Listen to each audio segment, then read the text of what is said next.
Hello friends, तो आज हम बात करेंगे क्लास 12th के chapter number first the last lesson के।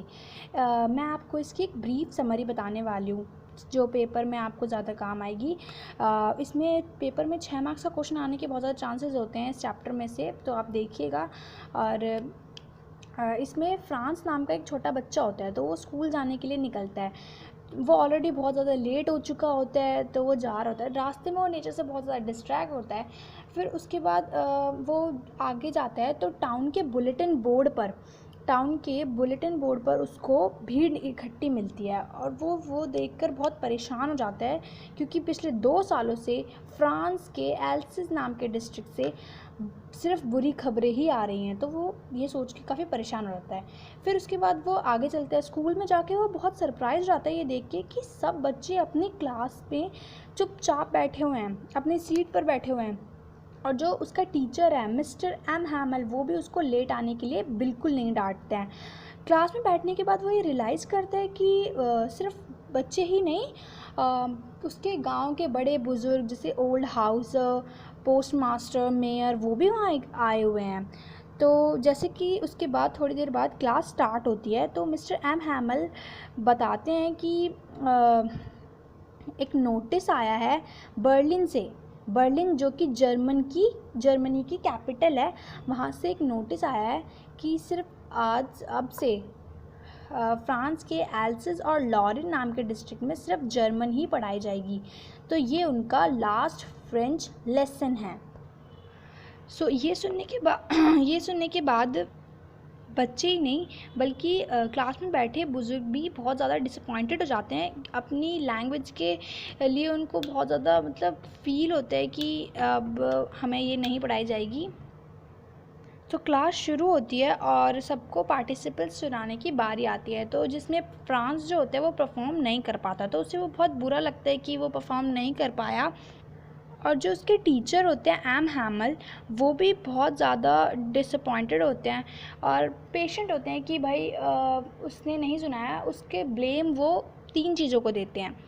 पहला, उस फ्रांस के एल्सिस डिस्ट्रिक्ट को, उस डिस्ट्रिक्ट को ही वो ब्लेम देते हैं कि भाई उस डिस्ट्रिक्ट ने ही हमेशा बच्चों की एजुकेशन को टाला है, बच्चों की एजुकेशन को कल पे टाला है कि कल कर लेंगे। दूसरा, वो ब्लेम करते हैं बच्चों के पेरेंट्स को, जिन्होंने कुछ ज़्यादा पैसे कमाने के लालच में बच्चों को फील्ड्स पर भेजा। तीसरा, वो खुद ही को ब्लेम करते हैं। उन्हें लगता है कि उन्होंने बच्चों के एजुकेशन को लाइटली लिया है, खुद बच्चों को कि ढंग से नहीं पढ़ाया है। कभी कभी तो वो बच्चों को पौधों में पानी डालने के लिए भेज दिया करते थे, कभी खुद फिशिंग करने चले जाते। तो नेक्स्ट लेसन वो लेते हैं ग्रामर के बाद राइटिंग का, जिसके लिए वो बच्चों के लिए खुद नोटबुक बनाकर लेकर आते हैं।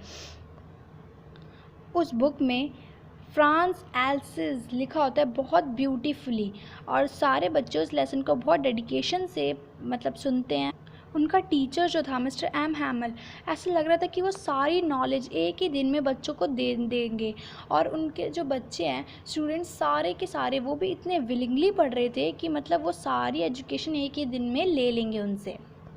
तो राइटिंग लेसन के बाद मिस्टर एम हैमल सभी बच्चों को ध्यान से सुनते हैं, सबको, किसी को भी निगलेक्ट नहीं करते हैं, और क्लास के एंड तक सब लोग इमोशनल हो जाते हैं। कुछ लोगों की आंखों में तो आंसू भी आने लगते हैं। इतनी देर में चर्च की घंटी बज जाती है, कि 12 बज चुके हैं और क्लास ख़त्म हो चुके हैं। ये बहुत इमोशनल मोमेंट होता है।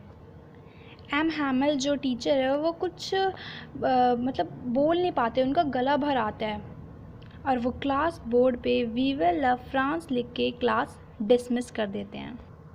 वी विल लव फ्रांस का मतलब है लॉन्ग लिव फ्रांस। तो इससे बच्चों के अंदर 2 फीलिंग्स आती है, एक कि वो अपनी लैंग्वेज से बहुत ज़्यादा अटैचमेंट फील कर, और दूसरा कि उनके अंदर बहुत राष्ट्रभक्ति की फीलिंग आती है। इसी के साथ उनका चैप्टर ख़त्म हो जाता है। तो ये चैप्टर ख़त्म हुआ। अब मैं आपको कुछ मेन पॉइंट्स बताऊंगी जो आपको याद रखने हैं। जैसे जो मिस्टर एम हैमल है, उन्होंने 40 ईयर्स तक अपनी सर्विसेज इस फ्रांस डिस्ट्रिक्ट को दी।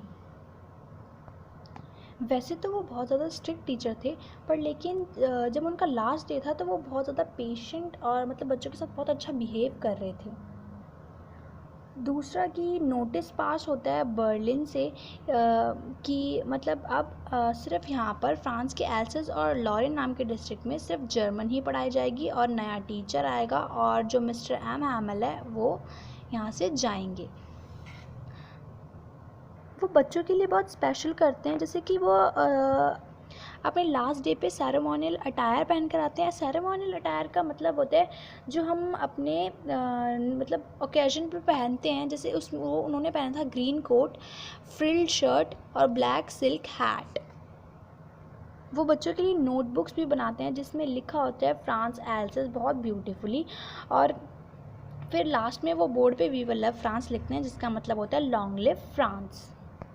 ये बहुत ज़्यादा एक इम्पॉर्टेंट क्वेश्चन बन सकता है कि क्लासरूम में यूजुअली चेंज क्या हुए थे, मतलब यूजुअल कैसे था और चेंज क्या हुए थे। बहुत ज़्यादा शोर शराबा रहता था क्लासरूम में, और फिर उस दिन क्या था, बहुत ज़्यादा शांति थी और सब अपने मतलब डेस्क पर कूदते फूदते रहते थे, इधर से उधर घूमते रहते थे। क्लास में बहुत ज़्यादा नॉइज़ होता था और उस दिन सब अपनी जगह पर बैठे हुए थे। लेसन रिपीटेड इन यूनिशन, मतलब और क्लास को मतलब रिवाइज़ कराने के लिए टीचर जो है उस लेसन को बच्चों से बार बार रिपीट करवाते थे, सब बच्चों को एक साथ बोल के, और teachers taking his ruler hard. और बच्चों को शांत कराने के लिए जो एम हैमल टीचर है वो रूलर को डेस्क पर मारता था। और फिर उस दिन क्या था, M Hamel passing up and down with ruler under his arm, वो घूम रहे थे रूलर को अपने हाथ में लेके। फ्रांस केयर्ड टू एंटर, और उस दिन फ्रांस बहुत डर रहा था क्लास में एंटर होने के लिए, क्लास में एंटर होने से। तो ये आपका first. Thank you so much.